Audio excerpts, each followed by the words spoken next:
Hello, prayer family, and welcome back to another amazing day. So, I want to just give a testimony today.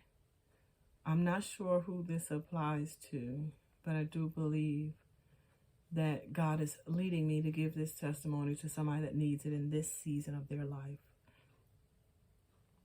So, many years ago, I went through what I would call a season of fear.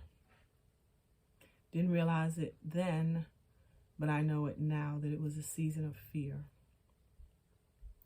A season of constant worrying how the bills would be paid and if I made the right decision in what I was doing.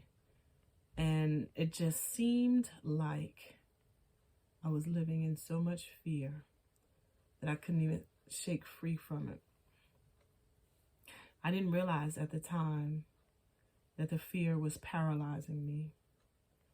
And then one day, I wrote down the definition of fear. And then I heard someone say, fear is false evidence appearing real. And the season that I went through was my vehicle being stolen out of my driveway with my license in it, with my work bag, because at the time I was still driving. So I had my work bag in it with my license in it. You got my address. And, it was just, what would they do with my information? Why would you come to my house and steal my vehicle? And so I went through, is it something that, I did, I could have prevented, like all of those thoughts that go through your mind when you feel violated. But it also brought such a sense of fear that I was almost watching my back, as they say, I knew God would provide. I knew God would provide the protection that we needed. But I was just so paralyzed by this fear that I didn't realize how paralyzed I was until I was on the other side of it. I don't even know, in that season of life, if I asked God to take the fear, because it was the fear that was guiding me at the time. And I said all of that to say, every single thing that we go through has its purpose. Because the Bible lets us know that God says he has a plan for our lives. The plan that he has for our lives is to prosper us and to give us a future and a hope with an expected end. But then we also know that the Bible says that the enemy came to steal, to kill, and to destroy. But God came that we would have life and have life more abundantly, or to the full, some versions say. And so, as I think about that season of my life where I was just filled with fear, the enemy came. He allowed someone to steal my vehicle. He allowed someone to steal my peace and my joy. He allowed someone to rob me of the comforts of home, and in essence, it took my joy. So like he came to steal, kill, and destroy. He destroyed my joy. He destroyed my comfort in my own home, in my own neighborhood and community.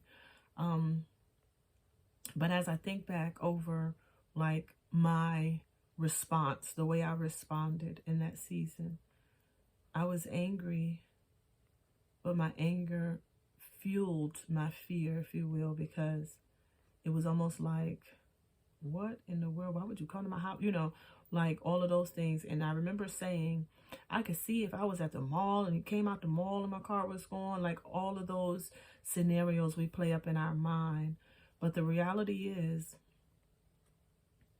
when I calmed down from all of the fear and the frustration and the anger, and when I calmed down from, you seriously came to my house and stole my vehicle, one of the things that I was thankful for is that my vehicle at the time had just been diagnosed, if you will. I don't even know if that's such a thing for a vehicle, but the mechanic just told me that I needed a new transmission.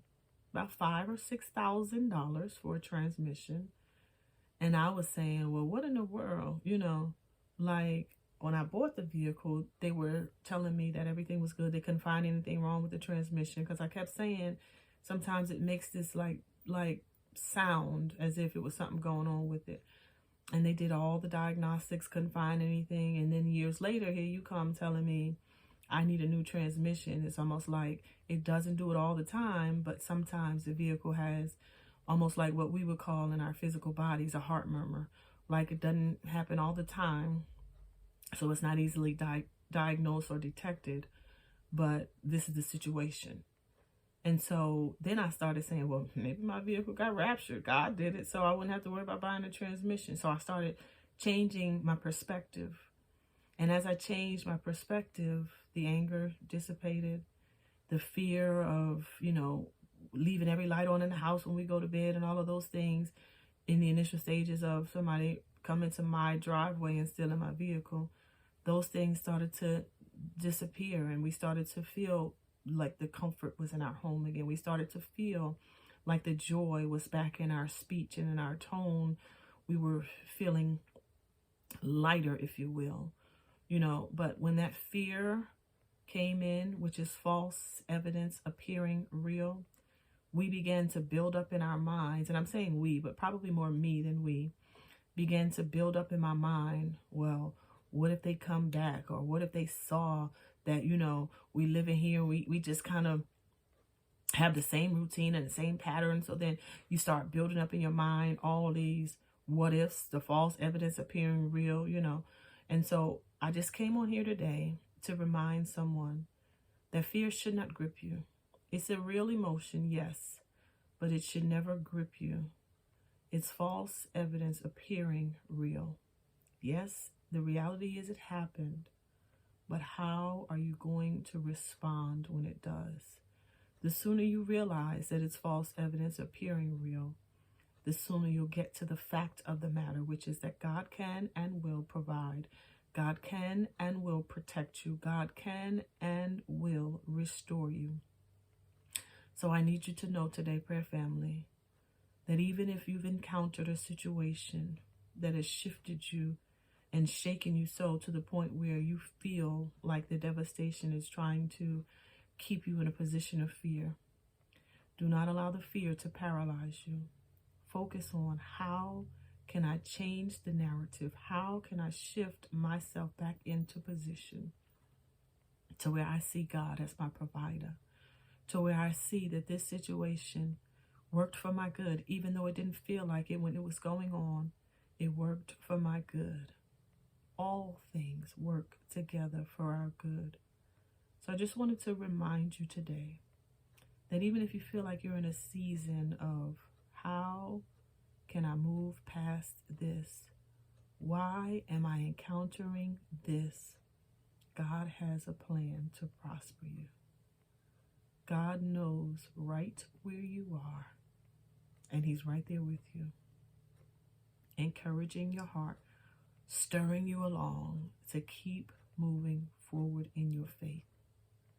Yes, we will face hard times, but our response should be, all things are working for my good. Yes, all things. The enemy came to steal, kill, and destroy, but Abba Father came that we would have a life and have life more abundantly. Live that more abundant life, would you? I would ask that you would like, subscribe, and then go ahead and share this video. So let me do this because it's been on my mind and I just keep kind of forgetting and pushing past it without doing it before I end the videos. Oftentimes I say like, subscribe, and then share. But if you're like me, you're not very tech savvy. So like at the bottom of the video, you'll see a little thumbs up. Click on that thumbs up and it'll like the video. And then subscribe means click on the bell notification so that when I post videos, they'll pop up on your phone as a notification that you have a new video. And then share, it looks like a little arrow that's pointing towards the right, little curved arrow. When you click on that arrow, you'll be able to share it. If you see it on Facebook, you can share it on Facebook and like it as well on Facebook. Because I post most of the videos that I do on YouTube, I also post on Facebook.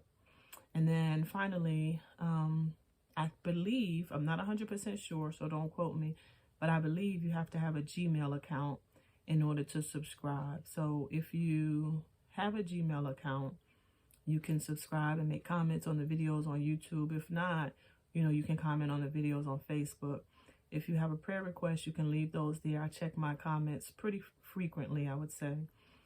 So again, just wanted to share this wisdom with you that our fear, although it seems real at the time, is false evidence appearing real. Stand strong in your faith. Love you, prayer family. Be blessed.